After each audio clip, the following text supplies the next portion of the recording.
इतिहास के तीन शब्दों इतिहास मिलकर बना जिसका अर्थ ऐसा निश्चित रूप से हुआ। इस प्रकार इतिहास अतीत को जानने का एक साधन है।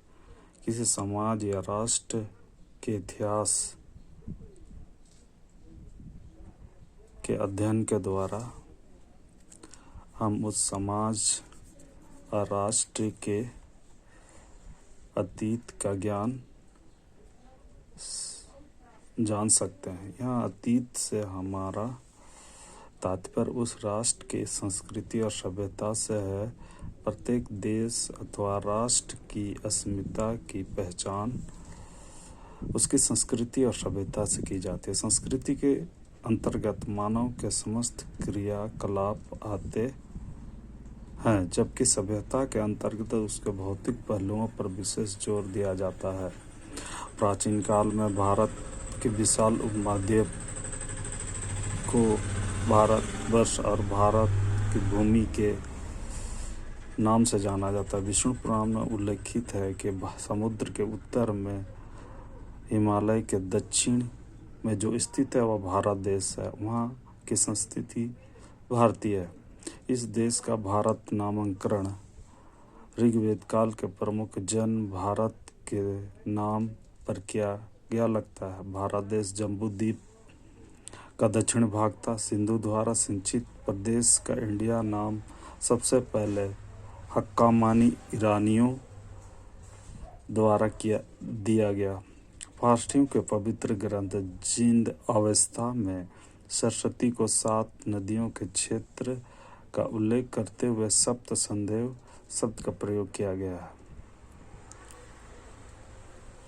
यूनानियों ने बाद में यह शब्द ईरानियों को उधार लेकर सिंधु नदी के एंडोस के नाम से पुकारा।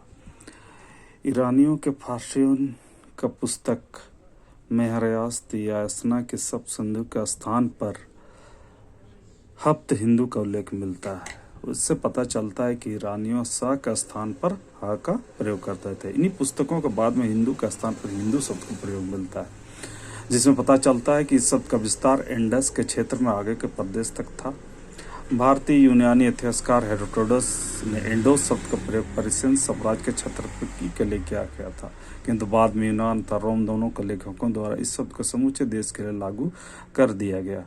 ईसा के प्रथम शताब्दी में चीन में बौद्ध धर्म का प्रवेश होने पर चीनियों ने भारत के लिए तियनचु अथवा चुअंतु शब्द का प्रयोग किया, लेकिन वंशांग के बाद यंतु शब्द का चलन हो गया। फारसी में हिंदू, यूनानी में एंडोस, हिब्रू में हेडडू, लैटिन में इंडस तथा चीन के तियनचु, ये सभी सिंधु शब्द से बिगड़े हुए रूप। इस प्रकार भारत के वंश भारतीय अतः हिंदुओं के नाम से जाने लगे।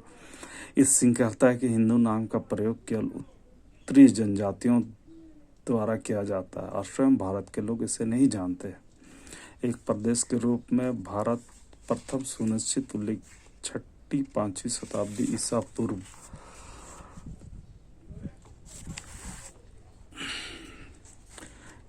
की पाणिनि लिखित पुस्तक अष्टाध्यायी में मिलता है। तब भारत नाम से जनपद कम्बोज के मगध विदिष्टि 22 जनपदों में एक है। बाद में बौद्ध धर्म में प्राचीन सब सिंधु के अनुरूप 7 प्रदेशों का उल्लेख है। इस सिंह ने भारत के लिए आर्य देश, ब्राह्मण जैसे शब्दों का प्रयोग किया है। पतंजलि के समय 150 ईस्वी पूर्व आर्यवत शब्द का उल्लेख मिलता है। पुराणों में भारतवर्ष शब्द का परिभाषा इस प्रकार की गई है, वह देश जो समुद्र अर्थात हिंद है। पुराणों में भारतवर्ष शब्द की परिभाषा इस प्रकार की गई है, वह देश जो समुद्र अर्थात हिंद महासागर के उत्तर और बर्फीले पर्वतों हिमालय के दक्षिण में स्थित है, जहाँ पर 7 मुख्य पर्वत श्रृंखला अर्थात महेंद्र, मलय, सही, सुक्ति,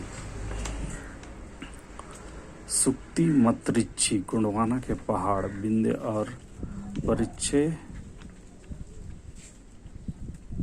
किरात पश्चिम के यवन अमोनियन यूनानी रहते। इसके अपने लोग ब्राह्मण, क्षत्रिय, वैश्य व शूद्र अर्थात हिंदू हैं। परंतु भारतवर्ष नाम इंडिया शब्द की तरह केवल एक भौगोलिक अभिव्यक्ति नहीं है, इसका एक ऐतिहासिक महत्व है जो ऋग्वेद के भरतों का देश का संकेत देता है। हिंदुओं के निष्पत्ति के साधारण प्रार्थना के हिंदुओं की अपेक्षा की जाती है अपना मातृभूमि छवि के स्मरण का 7 पवित्र नदियों गंगा जमुना गोदावरी सरस्वती नर्मदा सिंधु कावेरी के रूप में करें, जिसके अंतर्गत से सारा क्षेत्र शामिल है। एक अन्य प्रार्थना में इस भूमि का स्मरण 7 पुरियों पवित्र नगर अयोध्या मथुरा माया आधुनिक हरिद्वार काशी कांचीपुरम अवंतिका उज्जैन द्वारका देश में किया गया है।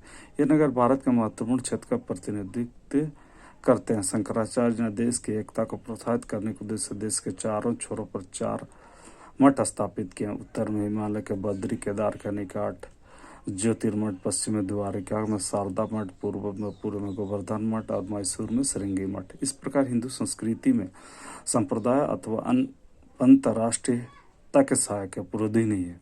भगत पुराण अनुपस्थिति जैसे धार्मिक ग्रंथों में देशभक्ति की भावना से ओतप्रोत अंश पाए जाते हैं, जिससे भारत के देवताओं द्वारा निर्मित भूमि बताया गया और कहा गया है कि देवता भी भूमि के इस स्वर्ग से जन्म लेने की इच्छा रखते हैं। इतिहास के अध्ययन लोगों, समाज और राष्ट्रों को समझने में सहायता करता है और अंततः संपूर्ण मानवता का पहचान अपनत्व का भाव मिलता है।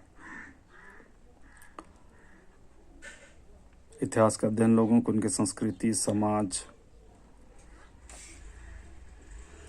उनके संस्कृति धर्म समाज व्यवस्था को जानने समझने उनके आदर करने में सहायता करता है। इतिहास का अध्ययन हमें अपने अतीत से वर्तमान भविष्य के लिए सबक लेना सिखाता है। यह हमें उन गलतियों को दोहराने से रोकता है जिसके कारण हमें अतीत के युद्ध जैसे अनेक मानव निर्मित विपत्तियों घोर आपदाओं से झेलना पड़ता है।